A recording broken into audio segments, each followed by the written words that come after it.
Hey friend, it's me Vasco with a quick announcement. We at the Scrum Master Toolbox podcast are organizing this year's Scrum Master Summit. For tickets and details on the summit, check out the URL bit.ly/SM Summit 22. All one word, SMSUMMIT 22. And now, on to the show. Hello everybody, welcome to our TGIFN Product Owner episode this week with Daniel Lutz. Hi Daniel, welcome back. Hey, Vasco. So Daniel, on Fridays we talk about the product owner because if we think about how the team is set up, the product owner is kind of a linchpin role, right? A bad product owner can easily derail a team. And because we are working with the team, one of the key aspects is the dynamic we have with the product owner and how we help the product owner help the team. For that, we want to explore two different perspectives. We'll start with the bad example. We'll end up on a high and talk about a great product owner. But first, let's start with what might have been, Daniel, the worst product owner anti-pattern you've seen in your career. Being not honest and making false promises to the business or stakeholders or users. In our case, in big organization, having a product owner that makes promises that he has not aligned and discussed with the team. So that's one thing. Just to stand in a very positive light towards stakeholders, but neglect the interaction with the team. That's very, very bad. And this has different angles of anti-patterns. This leads to the backlog is just a to-do list. It's not managed well. There is no collaboration with the team and the stakeholders together. So stakeholder communication is separated from team communication. So it's a black box. So the team doesn't know what exactly is happening between the PO and the stakeholders. Another very bad signal. User stories will be very bad, not well defined. Acceptance criteria is not there, so the team does not know the boundaries or the guardrails of some requirements. Some IT pattern I also realized there is the PO in the sprint planning just comes to the sprint planning, shows the backlog here, list 1 to 10, do that. So having no sprint goal. It's just basically finish the user stories 1 to 10. Yeah, tasks, right? Because exactly. the user stories are basically tasks as well. Yeah, exactly. And so he doesn't stay around for, even if they user stories, for breaking it down. So the task breakdown, which is also very crucial, right? Also for the PO to understand. So there's no interest from the PO towards the team. That's showing in many different aspects. And this is my worst example. Yeah, and also one anti-pattern where you can see directly if the product owner is trying to shine in the light of the organization is if he or she uses the sprint review as just reporting. We are successful. We are doing great. We are performing according to plan. And this is what we will be doing next sprint. See you later. So this is oftentimes I experienced this behavior with POs that used to be in a classical waterfall project, and they were project leads maybe, and this is still in their minds of reporting top down and telling the developers what to do, and it needs some extra coaching to help the product owners develop and understand the role. I would say that, so extra coaching, I would agree with you on that completely. I would say also that one question we should ask ourselves as Scrum Masters is this the right person for the job, right? And that's not something we need to answer. They need to answer. The product owner needs to answer. One tip, at least from my side, would be to have that conversation. Like, do you feel that product owner is the job you really want to have? Do you understand what that entails? We don't report, we show software, we show running software.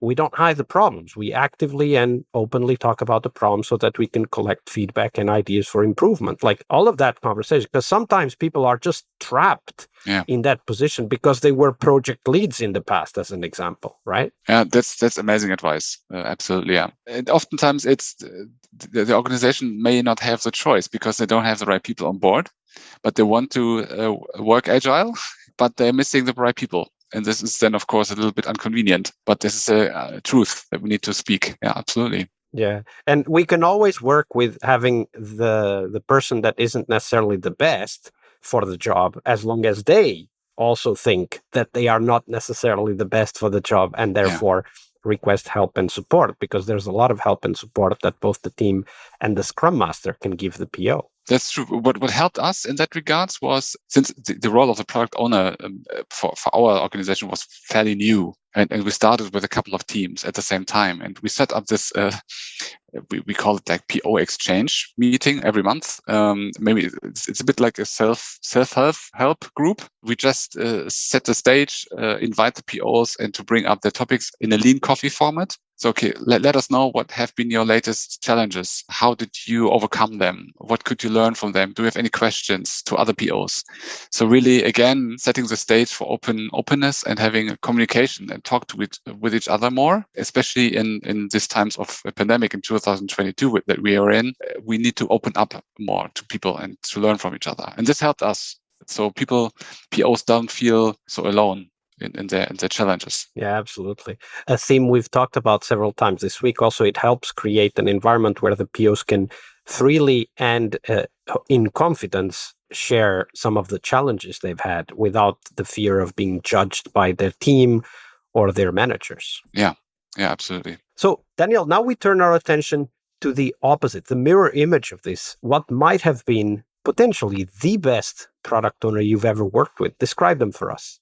I would say it's the one that have been very happy in their role were the ones that are visionary, and they really they have the end in mind where this leads their product or whatever they own could be different. So having a visionary product owner that really looks into the future and can combine the futuristic look into day-to-day tasks and user stories, which is a tricky task to do. But the ones that were really not setting themselves on a pedestal, but really becoming an integral part of the team and really understands themselves being part of the team and not being special, not being the one that speaks to more important people or anything like that. So we had a product owner that was inviting the whole team to stakeholder alignment meetings as optional. If they want to join, please join. So very opening and tearing down all the boundaries between the team and stakeholders and business and users. So not being a bottleneck. This was very, very positively seen by the team, and the feedback was very positive. One example is that the backlog refinement meetings that are quite important, where you short circuit the difference between the users, what do they want, and the team that they built the solution, which was a crucial element in our way of bringing this together and helping the product on really breaking those walls down between the different departments and organizational parts. This was amazing. Everybody felt accountable for the success of the team, PO as well as Scrum Master and the developers, so all at the same time. So really being there and being also available for the team all the time. So if there was a question on a user story maybe, or the team led, or I was facing an impediment I couldn't solve, the PO was always there and always willing to help as well. So it was no clear, of course, the accountabilities in the team were clearly defined, but even though the PO was really stepping up, helping the developers as well as myself in overcoming those impediments and boundaries, more like a coach in a sports team, in a football team. This was a very positive example that really helped us. I really like the way you phrased it of tearing down the barriers, right? Because the product owner is kind of a bridge to different aspects of the product development process that the team usually, at least if you're not in an agile environment, the team usually don't get access to, like user, stakeholders, feedback, and so on. As you were talking about your past experience in a waterfall scenario, we would have the team kind of isolated from the reality of stakeholder communication. There would be some, requirements and design documents that they would read, but that's it, right? And I think that describing the great product owner as someone who's actively, but also in a concerted way, together with the Scrum Master, tearing down those walls, tearing down those boundaries, kind of creating bridges of communication towards users and stakeholders. I think that's a great way to frame and to picture what a great product owner could look like. So thank you for that, Daniel. Oh, welcome. Thank you. So Daniel, we're getting close to the end, but before we do go, where can people find out more about you and the work that you're doing?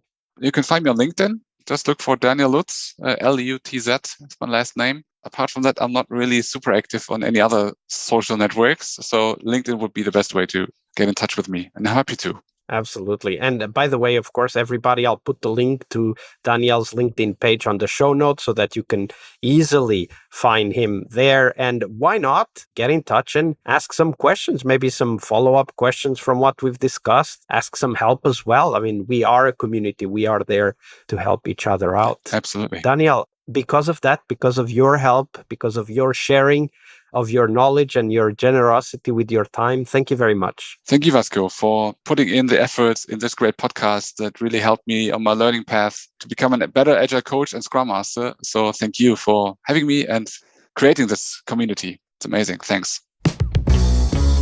Hey friends, it's Vasco again, now with a bit longer announcement. I'm part of the team that is behind the Global Scrum Master Summit, the conference dedicated to the Scrum Master role. If you're a Scrum Master, the Scrum Master Summit is the place to learn, to share, and of course to meet new friends. We will have lots of live sessions where you can meet and network with other Scrum Masters from the whole globe. So make sure you check it at bit.ly/SM Summit 22. We have several amazing keynotes and 7 tracks that feature people like you and of course thought leaders sharing their insights, their knowledge, and helping you become an awesome Scrum Master. You can check out all of the details of the summit, including the keynotes announced, the track chairs, and much more at bit.ly/SM Summit 22. That's all one word. That's bit.ly/SM SUMMIT and the numeral 22. I'll see you on the conference floor.